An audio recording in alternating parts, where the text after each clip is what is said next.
Alors, shalom, shalom, bien-aimés dans le Seigneur, je vous salue dans le beau et précieux nom de Jésus-Christ de Nazareth. Merci d'être venu dans cet enseignement, dans cette vidéo.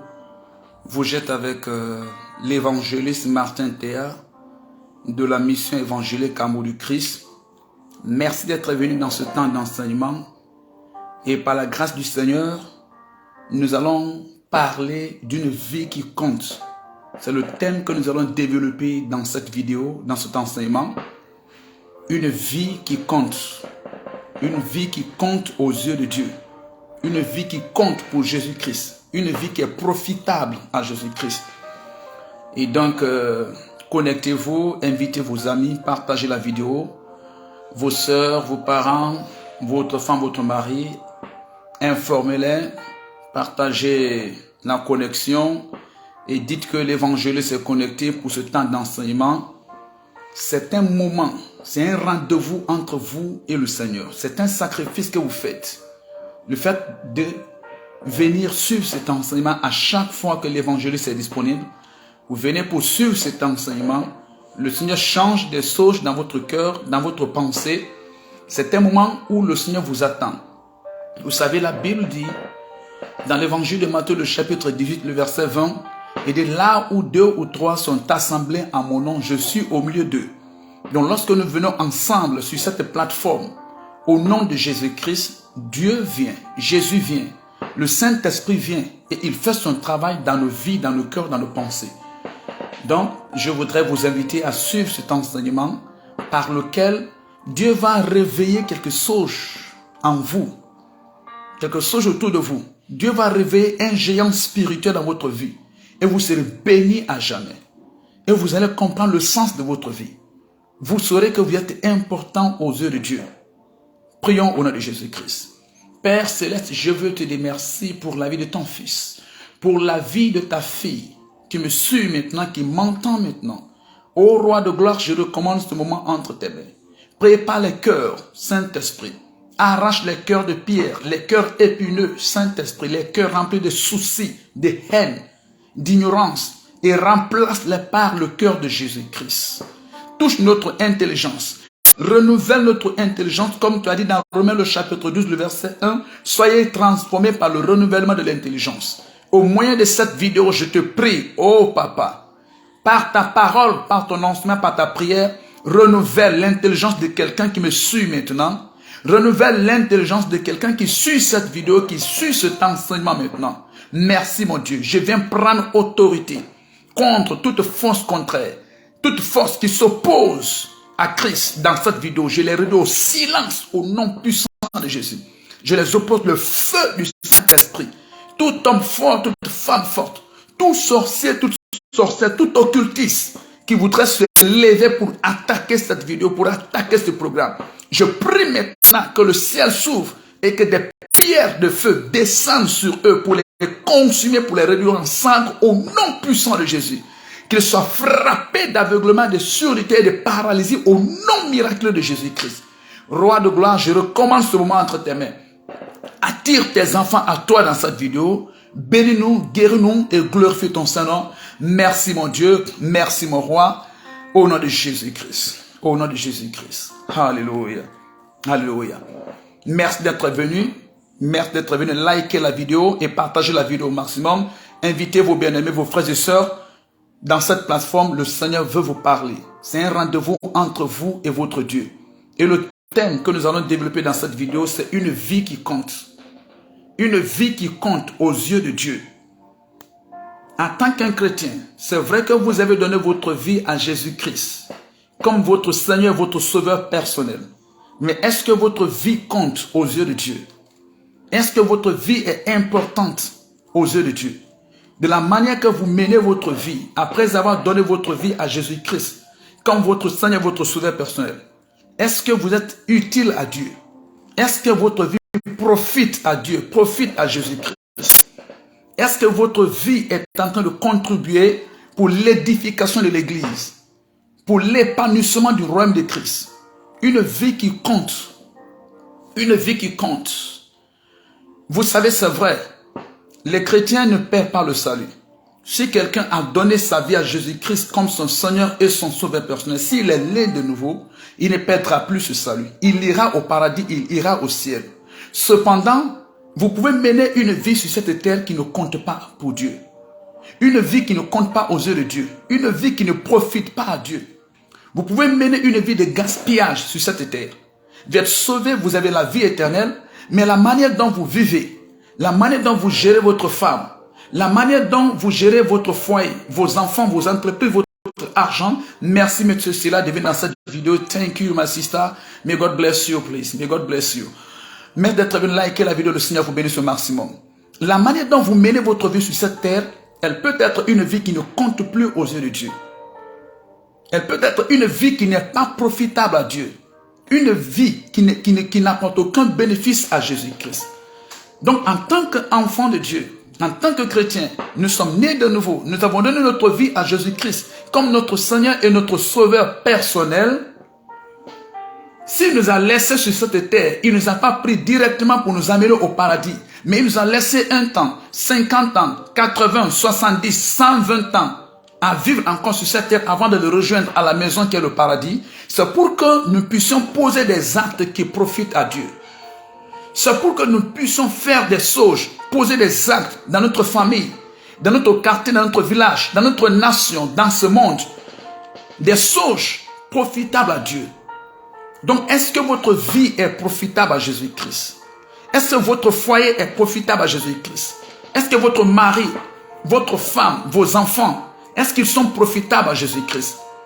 Est-ce que l'argent que vous gagnez, est-ce que l'argent là est profitable à Jésus-Christ?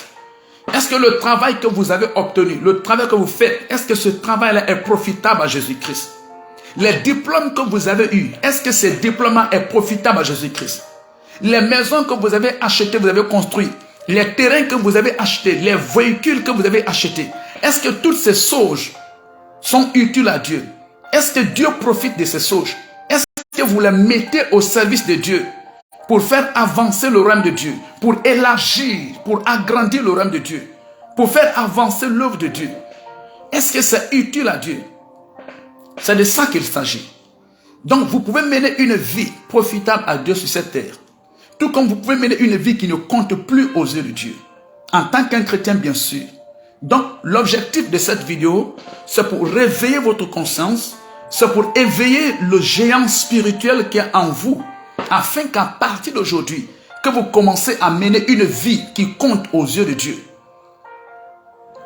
Étant chrétien, étant enfant de Dieu, à partir d'aujourd'hui, Dieu voudrait que vous menez une vie qui lui est profitable.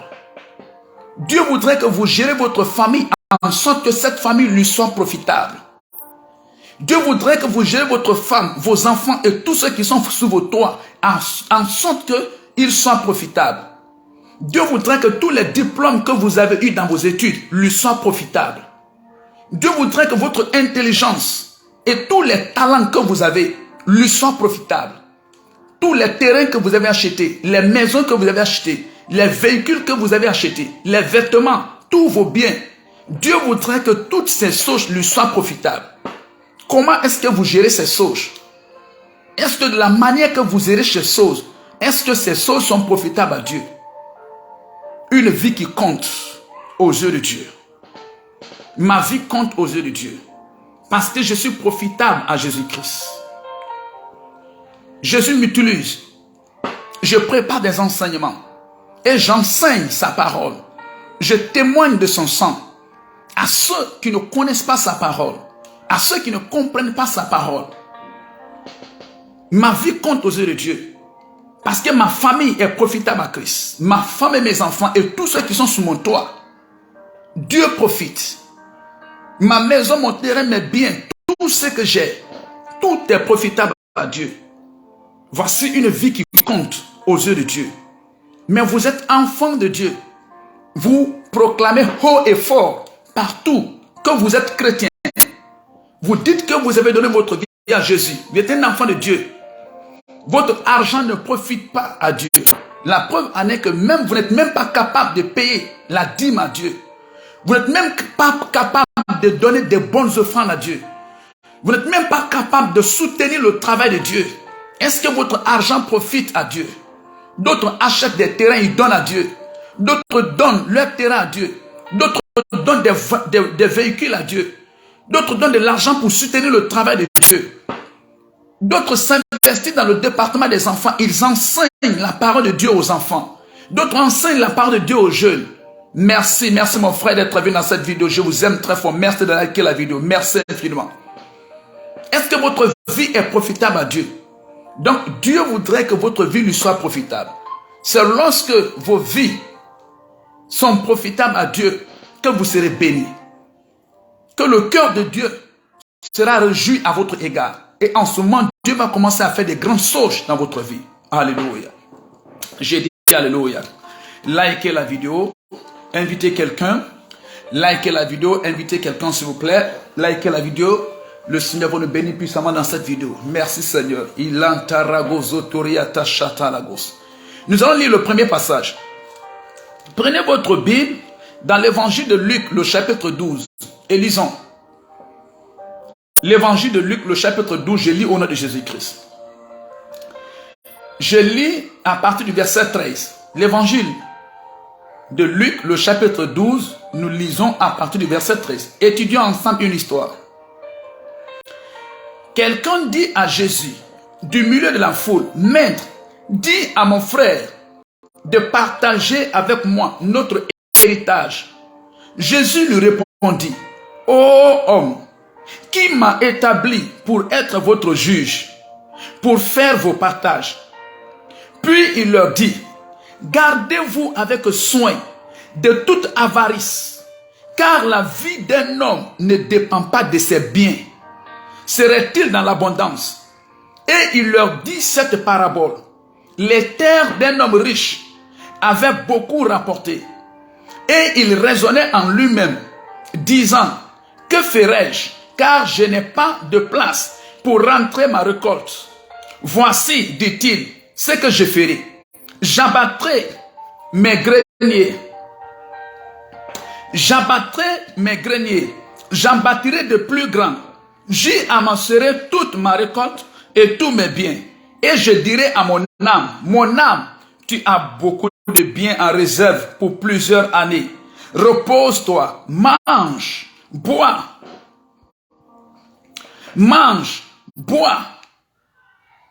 Alléluia.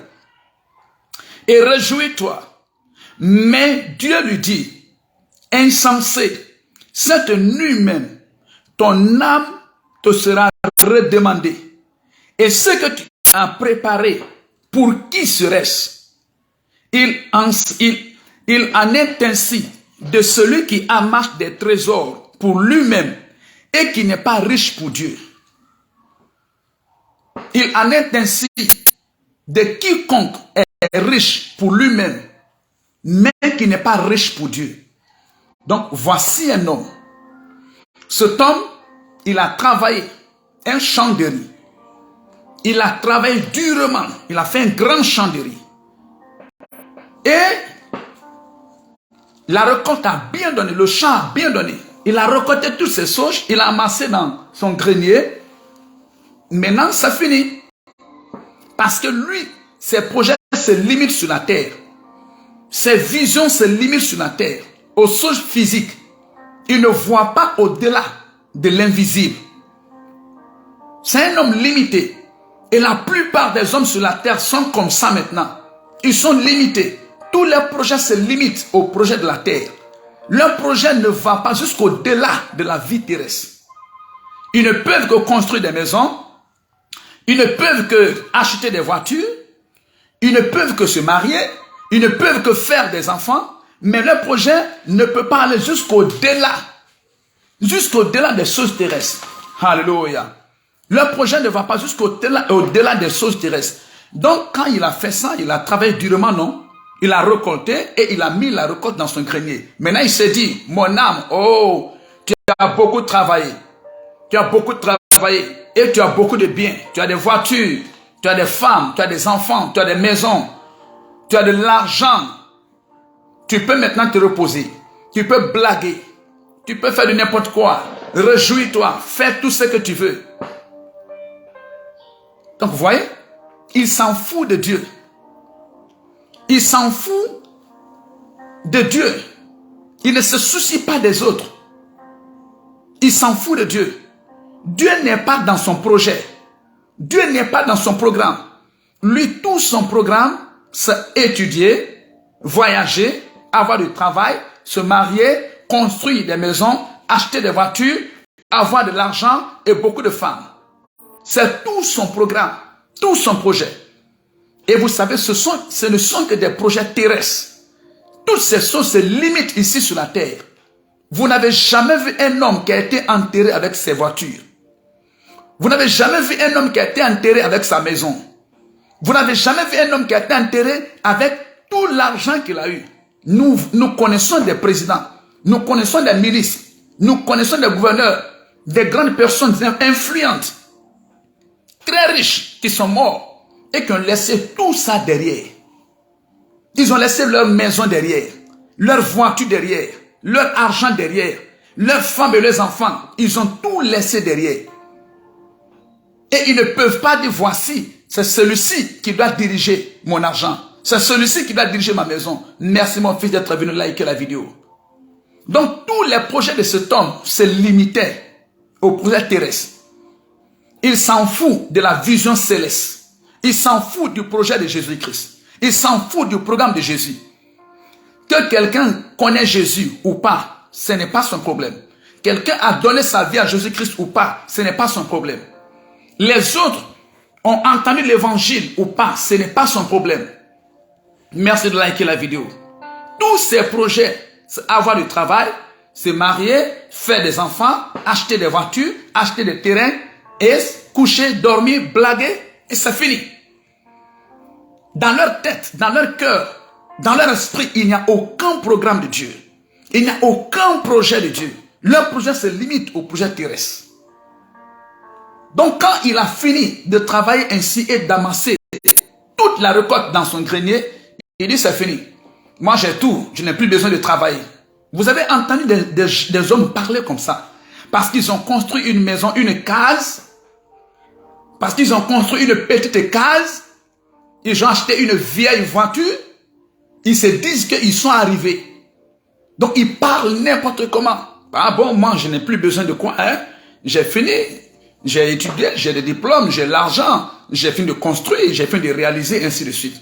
Donc tous les projets se limitent là. Ils n'ont pas de programme pour Dieu. Dieu, qu'est-ce que tu penses pour ma nation? Qu'est-ce que tu penses pour mon village? Qu'est-ce que tu penses pour ma famille? Qu'est-ce que tu penses des autres? Que veux-tu que je fasse? Ils ne sont pas profitables à Dieu.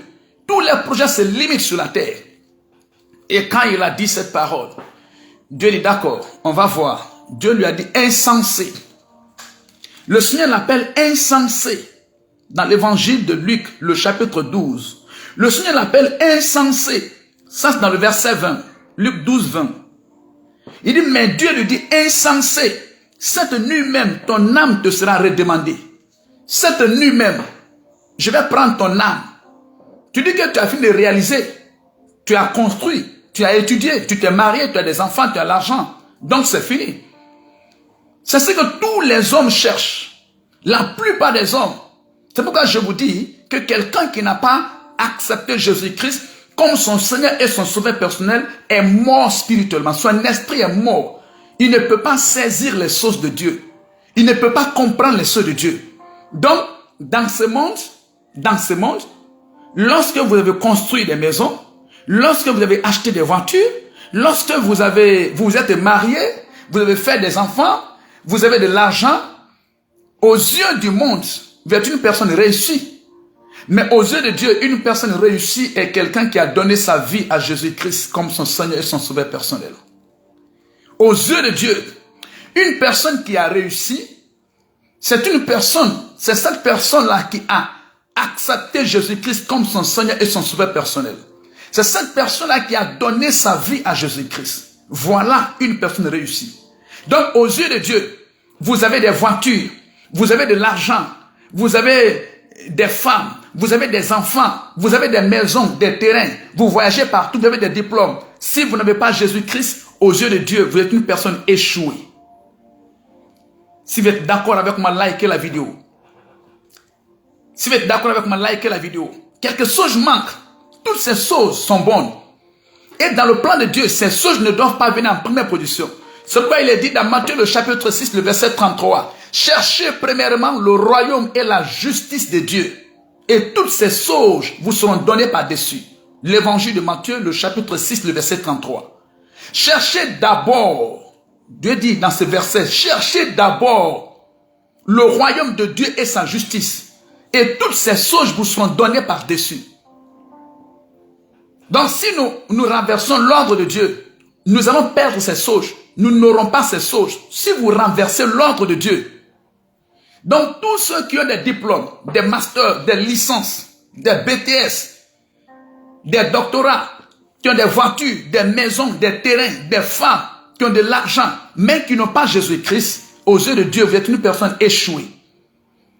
Vous êtes une personne échouée. Cependant, ce n'est pas trop tard pour vous. Vous pouvez vous mettre en genoux. Vous pouvez vous humilier dans votre chambre, dans votre bureau, là où vous êtes assis. Reconnaître que vous êtes un pécheur et que c'est seul Jésus-Christ qui peut vous sauver de vos péchés. Donnez votre vie à Jésus-Christ comme votre Seigneur et votre sauveur personnel. Acceptez Jésus. Invitez Jésus dans votre vie. Alors vous serez aux yeux de Dieu une personne réussie. Fouillez la Bible. Lisez la Bible. Allez-y, asseyez-vous et réfléchissez très bien. Dans le plan de Dieu. Vous voyez? C'est pourquoi il dit, je suis Dieu, je ne change pas. Mes pensées ne sont pas vos pensées. Mes pensées ne sont pas vos pensées. Mes pensées ne sont pas vos pensées. D'après la pensée de ce monde, pour que les hommes courent pour aller en France, pour aller aux États-Unis, pour aller en Chine, en Asie, un peu partout dans le monde entier, ils meurent dans la mer, dans le désert. Pourquoi ils souffrent tant? Parce qu'aux yeux de tout le monde entier, une personne réussie est quelqu'un qui a des diplômes. Donc, ils sont à la recherche des diplômes. Aux yeux du monde entier, une personne réussie est quelqu'un qui s'est marié. Donc, ils sont à la recherche du mariage. Aux yeux du monde, des hommes, une personne réussie est quelqu'un qui a construit des maisons, qui a acheté des terrains, qui a acheté une voiture. Donc, ils sont à la recherche de ces choses. Ça, c'est aux yeux des hommes. Et lorsque vous manquez ces choses, vous n'avez pas de diplôme, vous n'avez pas construit de maison, vous n'avez pas acheté de voiture, vous n'êtes pas marié, vous n'avez pas de femmes et des enfants, le monde vous voit comme une personne échouée. Vous voyez? La pensée de Dieu n'est pas la pensée des hommes. C'est pourquoi il dit, je suis Dieu. Je suis Dieu. Je ne pense pas comme vous. Mes pensées sont au-dessus de vos pensées. Vous n'êtes pas une personne échouée. Si vous avez accepté Jésus-Christ comme votre Seigneur et votre Sauveur, toutes ces choses vous attendent dans la vie éternelle. Au contraire, vous avez gagné. Vous avez accepté de perdre aujourd'hui. Et demain, vous avez gagné de façon éternelle. Si vous avez accepté Jésus-Christ dans votre vie comme votre Seigneur et votre Sauveur personnel, dans l'éternité, Dieu vous donnera des voitures. Dans l'éternité, après votre vie sur cette terre, Dieu vous donnera des maisons. Si vous servez Dieu, si vous menez une vie qui compte maintenant aux yeux de Dieu, Dieu vous donnera des enfants. Dieu vous donnera de l'argent, des richesses, tout ce que vous voulez. Dieu vous donnera ces choses dans la vie éternelle, dans le paradis. Toutes ces choses, il dit, je m'en vais vous préparer une place. Quand j'aurai fini, je reviendrai vous prendre, afin que là où je suis, vous soyez avec moi. Vous voyez? C'est pourquoi dans Matthieu 6, 33, il dit, cherchez d'abord le royaume de Dieu et sa justice. Et toutes ces choses vous seront données par-dessus. Or, c'est quoi le royaume de Dieu? C'est qui le royaume de Dieu? Le royaume de Dieu, c'est Jésus-Christ. Le règne de Dieu, c'est Jésus-Christ. Donc, Dieu veut que nous cherchions d'abord Jésus-Christ. Nous cherchons à connaître d'abord Jésus-Christ. Dieu veut que nous acceptons d'abord Jésus-Christ comme notre Seigneur et notre Sauveur personnel. Et lorsque c'est ainsi, nous aurons tout. Nous aurons tout. Lorsque c'est ainsi, nous aurons tout. Alléluia. Lorsque c'est ainsi, nous aurons tout. Il nous donnera tout. Il nous donnera tout. Donc c'est ça qui nous attend. Mais lorsque vous refusez de donner votre vie à Jésus-Christ et de l'accepter comme votre Seigneur et votre Sauveur personnel, dans ce monde, vous allez chercher les maisons. Vous allez chercher de l'argent. Vous allez chercher la femme. Vous allez chercher les diplômes. Et vous allez tout perdre. Parce qu'après la mort, le diplôme n'est plus profitable. Après votre mort, les voitures là ne vous seront plus profitables. Après votre mort, les maisons là ne seront plus profitables. Après votre mort, le mari là ne sera plus profitable. La femme là ne sera plus profitable. Les enfants là ne seront plus profitables. Pourtant, dans le monde, vous avez eu toutes ces sauges. Vous avez eu toutes ces sauges. Mais dans la vraie vie qui commence, une vie qui n'a pas de fin, vous manquez ces sauges. Vous manquez ces sauges. En enfer, pas de voiture, pas de diplôme en enfer, pas de mariage, pas de femme en enfer. Rien comme ça. Pourtant, dans ce monde physique, vous avez passé tout votre temps à courir après ces sauges. Dans ce monde physique, vous êtes donné esprit, âme et corps à vous battre. Recevez la grâce de Dieu. Recevez la grâce de Dieu pour accepter Jésus-Christ comme votre Seigneur et votre Sauveur personnel. Recevez la visitation du Saint-Esprit. Alors que vous entendez cette prédication, cet enseignement, que le Père vous attire au Fils, que le Père vous attire à Jésus-Christ, afin de recevoir une richesse qui ne finira jamais. Donc, Dieu dit à cet homme, il dit, tu es insensé. Il l'appelle insensé. Dans Luc 12, à partir du verset 20, il lui dit insensé. Nous lisons Luc 12, du verset 13 au verset 20. Il dit, cette nuit même, je vais prendre ton âme. Tu vas mourir même. Et en ce moment, on va voir qui va conduire ta voiture. Qui va se réjouir de cette voiture que tu as achetée. On verra qui va se réjouir de cette maison que tu as construite. Qui va se réjouir de cette femme que tu as mariée. Des enfants que tu as laissés derrière. De l'entreprise que tu as créée. Des diplômes que tu as cherchés. Il dit, cette nuit même, je vais prendre ton âme. Et Dieu a pris son âme. Maintenant, tout ce qu'il a gagné, tout ce qu'il a gagné, la voiture, les maisons, l'argent, la femme, l'entreprise, les diplômes, il a tout laissé derrière. Il est parti. Il a tout perdu. Là où il est, il n'a aucune de ses sauges. Il manque de tout. Il est nu. Et il brûle dans le feu éternel. Il souffre. Il n'a pas de maison là-bas.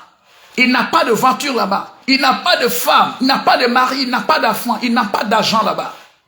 Parce que dans ce monde physique, il a mené une vie qui ne compte pas aux yeux de Dieu. Il ne se souciait pas de Dieu. Il ne se souciait pas de Jésus-Christ.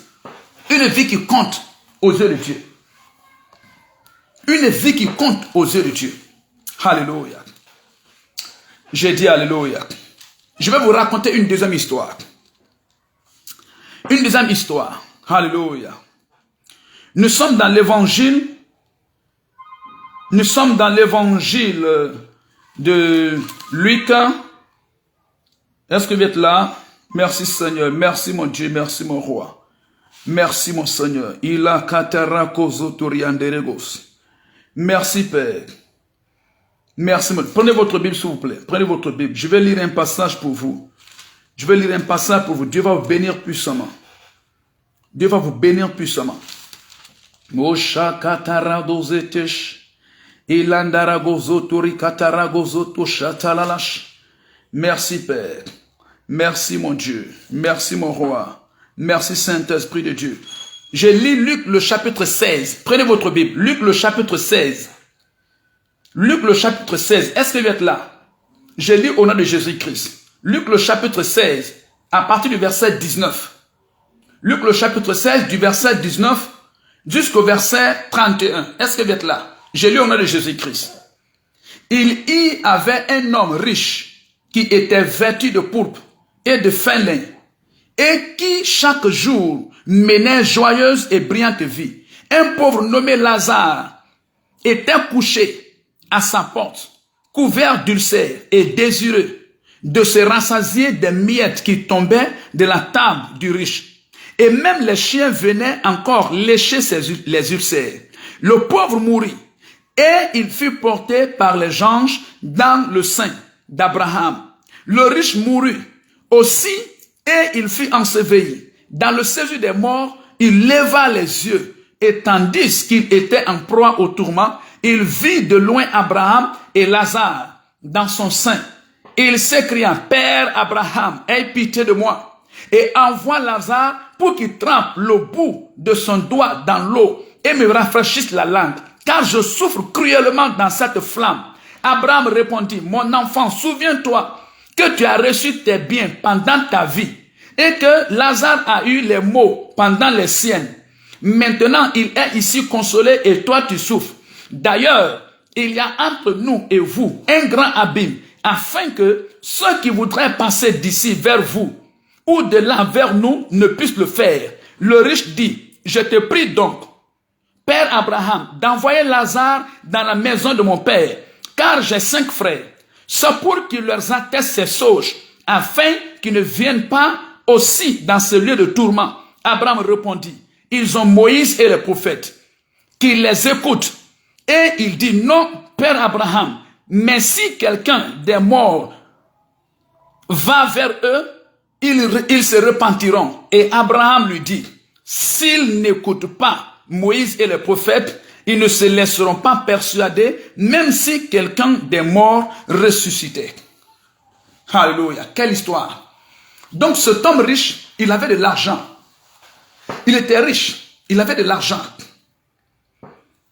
Il a cherché des maisons, il a acheté des voitures, il s'est marié, il a marié des femmes, il a eu des enfants, il avait des comptes, il a eu des diplômes.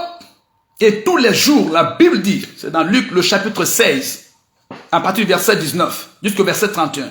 La Bible dit que tellement qu'il était riche, tous les jours c'était la fête chez lui. Est-ce que c'est pas ce que les hommes cherchent? Est-ce que c'est pas ce que nous cherchons? Est-ce que c'est pas ce que vous cherchez?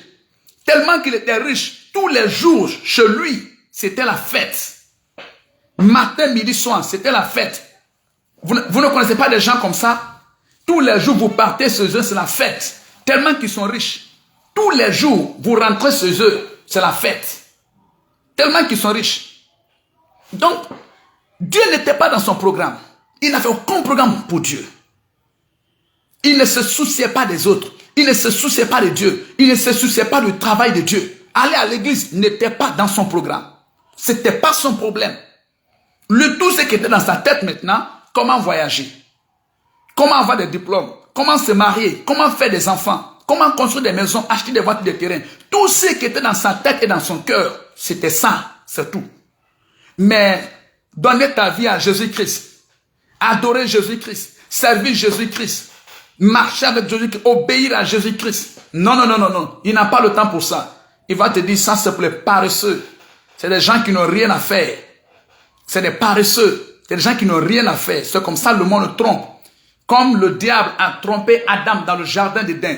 Il continue de tromper tout le monde entier. Que l'affaire de Jésus, c'est la paresse. Il dit, c'est des paresseux. Donc, il s'en fout de Dieu. Et il ne montre pas Dieu ni à sa femme, ni à ses enfants qui sont dans la maison, ni à ses frères et sœurs. Et il y avait un autre, nom de Lazare. Lui, il était pauvre. Il n'avait rien. Il était même un mendiant. Mais Lazare, de son vivant, est devenu un ami de Jésus-Christ.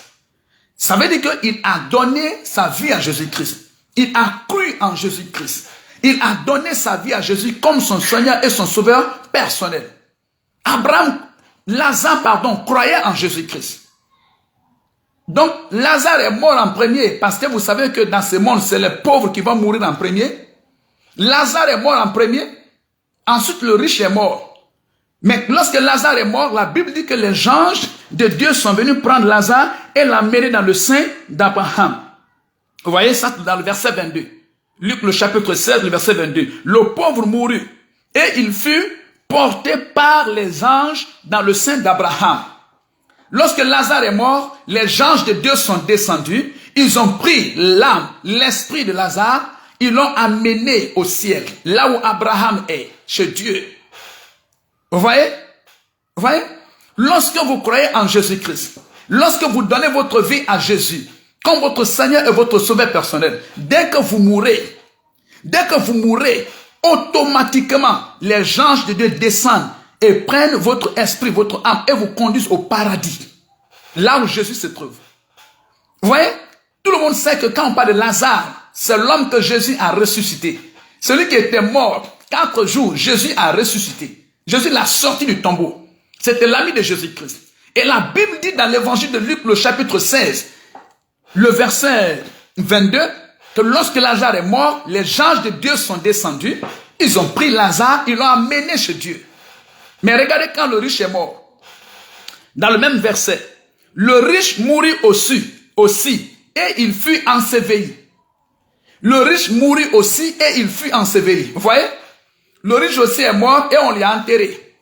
Tu es pauvre, tu es riche, tu connaîtras la mort un jour. Le verset 23. Dans le séjour des morts, il leva les yeux et tandis qu'il était en proie et au tourment, il vit de loin Abraham et Lazare dans son sein. Donc il a ouvert ses yeux et il était là en train de souffrir. Il ouvre ses yeux, il voit qu'il est en train de souffrir. Son esprit est en train de brûler dans le feu. Il souffre dans le feu cruellement. Et il s'est dit, mais qu'est-ce qui m'arrive? Et mes voitures? Voitures? Et ma maison? Tu parles de quelle maison? Et mon argent? Rien. Il est nu dans le feu, il est en train de brûler. Et il lève les yeux comme ça. Il voit Lazare au paradis avec Abraham. Il dit, mais c'est Abraham. C'est Lazare. Donc, il souffrait cruellement. Cruellement. Il avait envie de boire. Donc, vous voyez, en enfer, il n'y a pas de l'eau à boire. Il n'y a pas de riz à manger. Il n'y a pas de siège pour vous asseoir. Il n'y a pas de véhicule à conduire. Il n'y a pas de terrain, il n'y a pas de maison. Il n'y a pas de mari, il n'y a pas de femme, il n'y a pas d'enfant. En enfer, c'est la souffrance éternelle. Vous pouvez éviter cela en acceptant Jésus-Christ comme votre Seigneur, votre Sauveur personnel. Il ne s'agit pas de dire que mon père est catholique, ma mère est catholique, mon père est musulman, ma mère est musulmane, ou bien mon père est tel. Non. Non. D'après les principes de Dieu, on vient un à un dans ce monde, on retourne aussi un à un. Tu es bien avec ton père? Tu iras avec ton père? Non. Non. Tu as une volonté personnelle. Donc il a vu, il était là en train de souffrir maintenant. Lui qui avait tout, qui fêtait tous les jours à la maison, il souffrait dans le feu, cruellement, et il pleurait. Et Lazare qui était là, qui n'avait pas construit de maisons, qui n'avait pas construit de voitures, qui n'avait pas d'argent. Lazare qui était là, qui n'avait pas de femme, personne ne voulait s'approcher de lui. Lazare était au paradis, bien habillé, où il y a la nourriture qui ne finit pas. Dans les voitures de Dieu, dans la maison de Dieu, Lazare avait tout. Et il a vu que les conditions ont changé. Comment le pauvre là est devenu riche? C'est parce qu'il a donné sa vie à Jésus-Christ comme son Seigneur, son Sauveur personnel. Comment moi qui étais riche, je suis devenu maintenant pauvre et je souffre dans le feu ici? C'est parce que tu n'as pas cru que Jésus-Christ est le Fils de Dieu. Alléluia. Vous pouvez éviter cela. Vous pouvez éviter cela. Donc maintenant il dit, Père Abraham, il dit je souffre, mais dis à Lazare de mettre son doigt dans de l'eau et de faire couler au moins une goutte d'eau sur ma langue, car je souffre cruellement dans ce feu. L'évangile de Luc, le chapitre 16, le verset 19, jusqu'au verset 31. Vous pouvez lire à la maison chez vous. Vous allez lire cette histoire. Ce qui s'est passé, c'est dans la Bible. Téléchargez, vous allez étudier. Abraham lui dit quoi? Il dit, souviens-toi, quand tu étais dans le monde, Dieu n'était pas dans ton programme. Jésus-Christ n'était pas dans ton programme. Tu haïssais Jésus-Christ. Tu détestais Jésus-Christ. Tu empêchais ta femme d'aller à l'église. Tu empêchais ton mari d'aller à l'église. Tu empêchais tes enfants d'aller à l'église. Et lorsqu'ils partaient à l'église, tu les persécutais. Tu te moquais des chrétiens. Tu te moquais de Jésus-Christ. Tu croyais en ton argent. Tu croyais en ton diplôme, en tes études, en ta propre sagesse. Et Lazare, dans sa souffrance dans le monde, il a cru en Dieu. Il a mis son espoir en Dieu. Il a cru en Dieu, il a eu foi en Dieu. Et voici les réponses. Voici l'issue des voies que chacun d'entre vous a suivies. Voici les conséquences du choix de chacun d'entre vous. C'est les conséquences de ton choix. Et c'est les conséquences du choix d'Abraham. Il dit donc, d'ailleurs, Dieu a mis un grand gouffre, un grand trou, un grand fossé entre vous et nous. De sorte que lorsque quelqu'un veut quitter ici, pour aller sauver son parent là-bas dans le feu et l'amener ici, ça ne soit pas possible. Et aussi, de sorte que lorsque quelqu'un veut quitter là-bas, dans le feu éternel et venir nous rejoindre ici au paradis, ce n'est pas possible. Donc il n'y a aucune possibilité. Même si que tu es le père d'Abraham, tu es dans le feu là-bas, Abraham, tu es le fils d'Abraham dans le feu là-bas, Abraham n'a aucune possibilité de quitter au paradis pour aller te sortir là-bas de l'enfer. C'est fini. C'est fini. Le pasteur n'a qu'à faire prière sur ton corps. Il n'a qu'à prier. Les religieux n'ont qu'à venir, ils n'ont qu'à prier sur ton corps. C'est fini. C'est fini. Donc il dit, ok. Maintenant, puisqu'il n'y a plus d'espoir pour moi, il dit, s'il te plaît, il dit, amène Lazare dans ma famille. Hey, il n'a qu'à leur dire cela. Oui, amène Lazare, envoie l'argent dans ma maison. Il n'a qu'à leur dire cela, avertir ma femme, mes enfants, mes frères et sœurs, et tous ceux qui sont sur mon toit, pour ne pas qu'ils viennent me trouver ici. Leur dit que ça, l'affaire de Jésus là, c'est une vérité. L'affaire de Jésus, c'est une réalité. Pour leur dire cela, il dit, envoie maintenant Lazare. Envoie maintenant Lazare. Pour les attester ces choses. Et Abraham lui dit, il dit, tes frères, ils ont la Bible. C'est pourquoi il dit, ils ont Moïse et les prophètes. C'est ça, Moïse et les prophètes, la Bible. Quand il parle de Moïse et les prophètes, il parle de la Bible. Il parle de la Bible. Moïse a parlé de Jésus-Christ. Les prophètes ont parlé de Jésus-Christ. Le sauveur du monde, le Messie, le Fils de Dieu. Le seul qui n'a pas de péché. Celui que Dieu a envoyé pour sauver l'humanité. Il dit, la Bible est là-bas. Tes frères, tes fils et tes filles, ta femme, tes parents, il y a des pasteurs parmi eux là-bas. Il y a des évangélistes parmi eux. Il y a des enfants de Dieu. Il y a des chrétiens au milieu d'eux. Des prophètes, des apôtres qui parlent de Jésus en longueur de journée. Qui parlent de Jésus tous les jours. Il dit qu'il les écoute. Sinon, s'ils ne les écoutent pas, ils viendront te trouver là où tu es. Merci d'être venu. Docteur Solomon, Dieu vous bénisse. Merci de liker la vidéo et de partager au maximum. Il dit, tes frères, ils ont Moïse et les prophètes. Ils ont la Bible. Il y a la Bible dans le monde. Vous pouvez télécharger votre Bible dans votre téléphone. Lire la Bible et croire en Jésus-Christ. Il y a la Bible partout. Il y a les églises partout. Il y a des enfants de Dieu partout. Il dit qu'il les écoute. S'ils ne les écoutent pas, ils viendront te trouver là où tu es. Vous voyez?